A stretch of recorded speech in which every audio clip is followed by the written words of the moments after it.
Hello everyone, welcome back to my channel. তো আজকে সন্ধ্যাবেলা ক্লাস থেকে বাড়িতে এসে খুব খিদে পাচ্ছিল, তাই ভাবলাম কি খাই। আর হঠাৎ করে মনে পড়লো চাউমিন পাস্তা বানানো যাক। তা আমি কিছু বানাবো আর তোমাদের সাথে শেয়ার করবো না, তা কি কখনো হতে পারে? চলো দেখা যাক কিভাবে বানাই আমি। তো ফার্স্ট আমি দুটো ডিম নিয়েছি, তারপরে এই চাউমিনটা নিয়ে একটু ঢং করছিলাম। এরপর একটা প্রেশার কুকারের মধ্যে 2 ঘটি মতো জল দিয়ে দেবো, আর জলটা একটুখানি উষম গরম হবে তখন আমি দিয়ে দেবো পাস্তা আর চাউমিনটাকে। আর হ্যাঁ, জলের মধ্যে আমি দিয়েছি একটুখানি সাদা তেল আর একটুখানি নুন। আর এই নুন আর সাদা তেলটা দিলে না চাউমিনটা খুব ঝরঝরে হয়, তাই জন্য আমি আগে থেকে এই নুন আর সাদা তেলটা দিয়ে দিচ্ছি।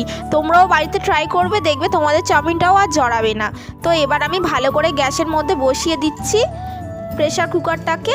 এবার হালকা গরম হয়ে গেছে, তাই আমি চাউমিনটাকে দিয়ে দিচ্ছি। তারপরে লাস্টে দেবো আমি এই পাস্তাগুলোকে।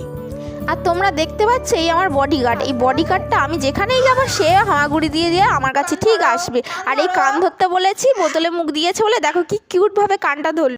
এবার গ্যাসেতে কড়া বসিয়ে দিয়েছি, কড়াটা গরম হয়ে যাওয়ার পর একটু সাদা তেল দিয়ে দিলাম। তারপরে একটুখানি সাদা তেলটা গরম হয়ে গেলে এখানে দেবো একটুখানি নুন, কারণ আমি এখন দুটো ডিম ভেজে নেব।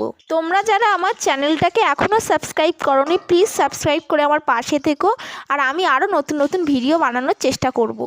আর তোমরা কে কোথা থেকে আমার ভিডিওটা দেখছো তারা প্লিজ কমেন্ট বক্সে জানিও। এদিকে তোমাদের সাথে কথা বলতে বলতে দুটো ডিম কড়াইতে দেওয়া হয়ে গেছে। এবার ভালো করে ঝুড়ি করে ভেজে নেব। খুব বেশিও ভাজা হবে না আর খুব কমও ভাজা হবে না। আর তারপরে দেখলাম চাউমিনটা সিদ্ধ হয়েছে কি না। তো চাউমিনটা 60% মতো সিদ্ধ হলে নামিয়ে নেব। তাই আমি দেখছিলাম চাউমিনটা কিরম সিদ্ধ হয়েছে, তাই চাউমিনটা সিদ্ধ হয়ে গেছে। এবার আমি নামিয়ে নিচ্ছি এই ফুটো গামলিটার মধ্যে, যাতে বাইরে না পড়ে যায় সেই জন্যে। দেখতে পাচ্ছ গাইস চাউমিনটা কত সুন্দর ঝুরঝুরে হয়েছে। এর মধ্যে আবারও একটুখানি সাদা তেল মিশিয়ে দিচ্ছি আরও সুন্দর ঝুরঝুরে হওয়ার জন্যে।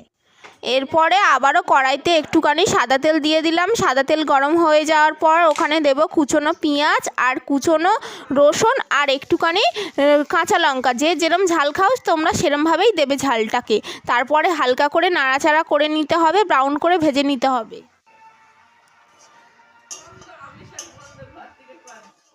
এরপর দেব আমরা টমেটো কুচিগুলোকে। টমেটো কুচি দেওয়ার পর তারপরে একটুখানি হালকা লবণ দিতে হবে, তারপরে একটুখানি লঙ্কার গুঁড়ো দিতে হবে। তোমরা লঙ্কার গুঁড়ো দিতে পারো, নাও দিতে পারো। যেহেতু আমি বেশি ঝাল খাই তাই আমি একটু লঙ্কার গুঁড়ো দিলাম।